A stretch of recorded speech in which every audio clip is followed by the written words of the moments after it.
บายดีมื้อนี้ก็สิมาตอบคำถามเนาะสำหรับคำถามที่หลายๆคนสนใจแล้วก็ถามกันเข้ามานะว่าผู้ละห้องเพลงเราเป็นไผนะผู้ละห้องเพลงที่ขาลงที่ขาคลิปลงแล้วคือลูกสาวของเขาเองแหละเราเกิดมาเราสมบูรณ์นะเราเป็น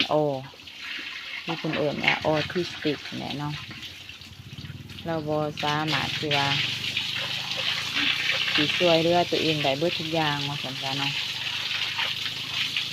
เราเป็นคนมักห้องเพลงมักเสียงเพลง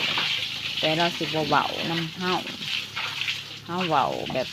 เอิ้นพ่อเอิ้นแม่ไปมาจังซี่บ่จักอันไปแล้วก็มีแต่ไปเลยเนาะบ่จักกลับมาเฮือนว่าซั่นซะอันนี้คืออาการของเราแต่บางคนสังเกตเห็นอารมณ์คิดเป็นยังแม่เว้านั่งคือบ่เว้าคือหยังว่าเราเว้าบ่ได้เนาะเราเว้าบ่เป็นว่าซั่นซะภาษาบ้านเฮาว่าเว้าบ่เป็นเราอายุได้12 ปีแต่ว่ามาในปัจจุบันนี้มาเราก็ช่วยเหลือตัวเองได้ในบางอย่างเป็นว่าการนุ่งเครื่องเราสิเป็นคนบ่มักนุ่งเครื่องได้ตะกี้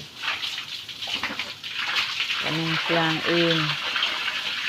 กินข้าวเองได้แต่ว่าเราหันบ่มักคนหลายบ่มักอยู่น้ำคนส่วนหลายว่าจังซั่น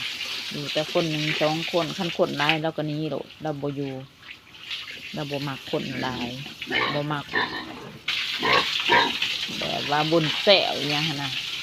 หรือว่าอีกอย่างนึงว่าลูกส่วนตัวสูงมักอยู่คนเดียวเนาะมักอยู่คนเดียว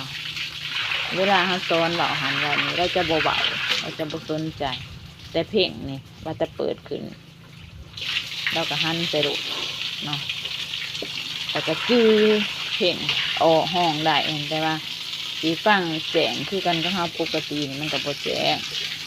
แต่ว่าตามภาษาเราห้องตามภาษาเราเนาะอันนี้มันมาตอบให้ได้เลยสำหรับคนที่ว่าสนใจแล้วก็ถามเข้ามาเนาะ